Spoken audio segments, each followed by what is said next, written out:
There are some people who aren't scared of anything at all.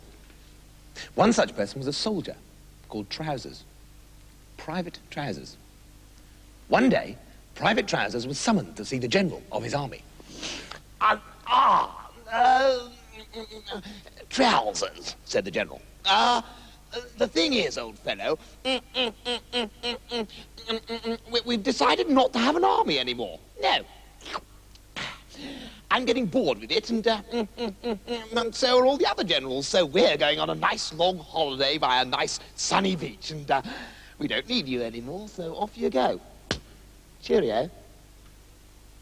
Poor Trousers had been in the army all his life. He didn't know how to do anything except kill people. But, as nothing worried him, he went to look for a new job. First he got a job at the baker's. Trousers walked straight in and said, "Had away then, Mr. Baker, kidder. You just tell me who you want killing." No, there's no killing. You just put those loaves in the oven. What, and then I kill them afterwards, do I? No, oh, never mind. Just get out of here. So he got another job with a gardener. The gardener gave him a lawnmower. "Well, how do I kill people with this lawnmower?" "Kill people? What are you talking about?" said the gardener. "We're going to plant nice little flowers and grass and nice little hedges and..." "Well, you can't kill people like that, man. Call yourself a gardener." And so it went on. And Trousers was useless for any normal job. He had nothing in the world. Well, he did have two things. One was a wonderful pair of boots made of buffalo leather, and the other was a trick he could do on Thursdays. But I'm not going to tell you about that yet, except to say he had learned it from the warty Welsh troll of Abergavenny, who had jumped on him once and tried to eat him. But Trousers was such a brave soldier, he'd completely bashed the troll to bits. "What? No, enough bashing.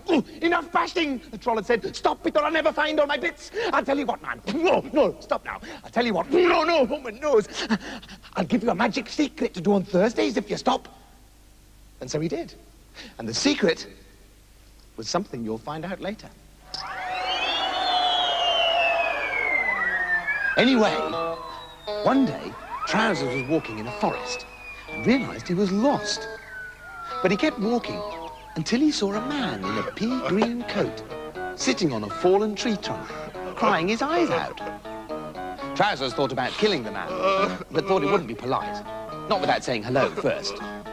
"Well, hello, wimpy, snivelling person," said Trousers, and gave him a friendly poke in the eye. "Oh, I noticed that although you got a stupid-looking coat on, you have good boots which are very well shined. Hey, but they're rubbish next to my boots, man. Mine are made of buffalo leather. And I made the buffalo give me the leather himself. Hey, you wouldn't like me to kill you, would you?" And the man shook his head and carried on snivelling. "Well, couldn't I just kill you a little bit?" The man shook his head again, still snivelling. "Well, nice chatting to you, you pathetic little twerp. But I can't stay any longer. I must go and search for food because I haven't eaten for a whole week. So, Mr. Shiny Boots, if you could just tell me where this road leads to." "I don't know that myself," the man said. "I've lost my way in the forest." "Well, then you're in the same mess as I am. Let's stick together, man, and stop snivelling." And they walked further and further until night fell. "It's dark. I'm scared," said the man. "Oh, shut up," said Trousers, and bashed him with a tree in a friendly sort of way. "Look, there's a little house on the hill. We'll go and stay there for the night. It looks deserted, so we'll be perfectly safe." So Trousers dragged him into the house by his head. The house was quite empty, so they tiptoed in and out of all the rooms, looking for food and nice things to sleep on. But they'd only been in the house for 2 minutes when they heard a horrible fighting, arguing, burping noise, and 12 huge, terrifying robbers burst in with their mum, who was even worse. Quick as a flash, Shiny Boots and Trousers hid behind the stove and watched as the robbers sat themselves straight at the table without washing their hands and started banging the cutlery up and down, yelling very rudely, "Que sordina! Que sordina! Que sordina!" They were all terrible-looking creatures. There was one-eyed Dave, mouldy teeth Ken, no head Jeff. He didn't say much. Horrid Mum brought in some dishes of roast meat, and the robbers stuck their great fists into the dishes and started gobbling the food, not using their knives and forks or spoons or anything. And remember, they hadn't washed their hands. Disgusting.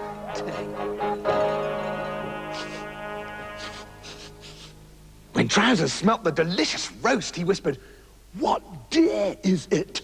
"It's Thursday." "Shh! Thursday? Ha ha!" And Trousers began to laugh loudly. And when the robbers heard the laughing, they threw their knives and forks up in the air. Not for any reason, just to make a spiteful mess. And they leapt to their feet. "Aha!" said Runny-Nosed Ron. "Strangers! Just you watch out, because when I get hold of you, I'll smash your noses, and then I'll smash your ears, and then I'll smash it." "Oh, do be quiet," said Trousers, "and mind your manners when you talk to me, and wipe your nose. Get out the way. I'm going to eat your supper." The robbers were completely shocked. No one had ever been brave enough to talk to them like that before. And Wobbly Belly Bill was the first to recover. "I can see that you're not afraid of anything. Well, you can have some food, but after that, right, you have to die, right, just for sheer cheekiness." "Well, we'll see about that, man," said Trousers, and sat at the table and ate all the food.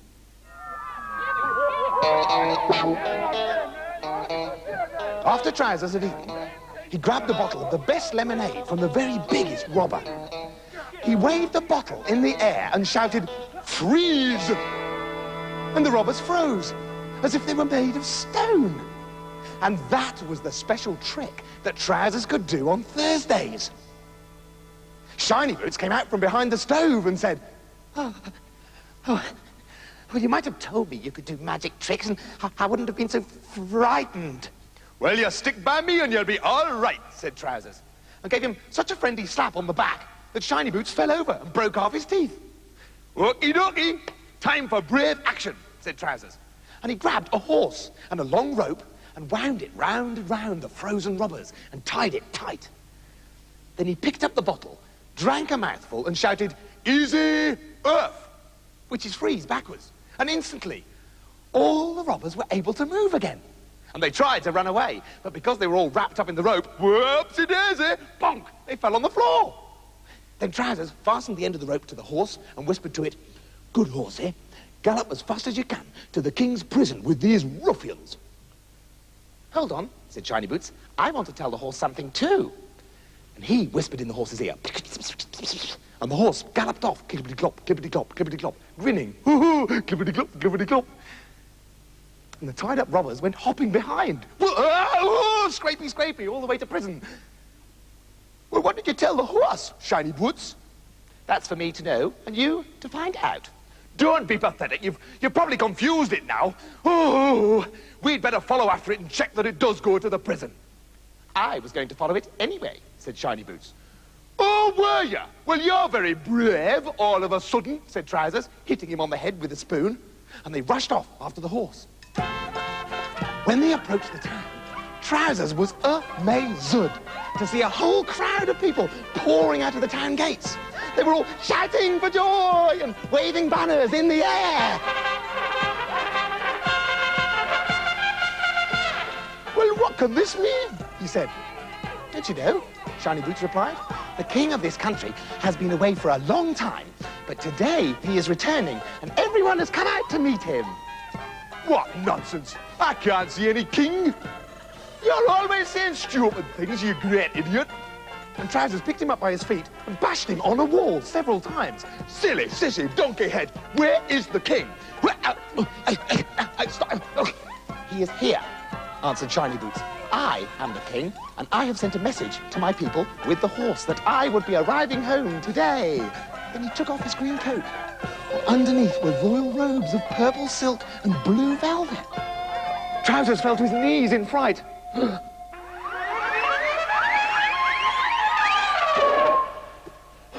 Oh, forgive me, your majesty. Here I've been knocking you about and calling you shiny boots, and I'm so terribly sorry. But the king brought him to his feet and shook hands with him. One of the reasons I ran away was because I was too cowardly to be a king.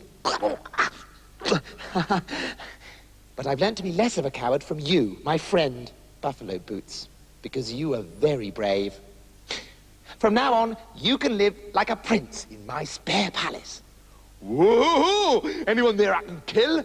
No, you have to stop doing that. Oh, okie dokie.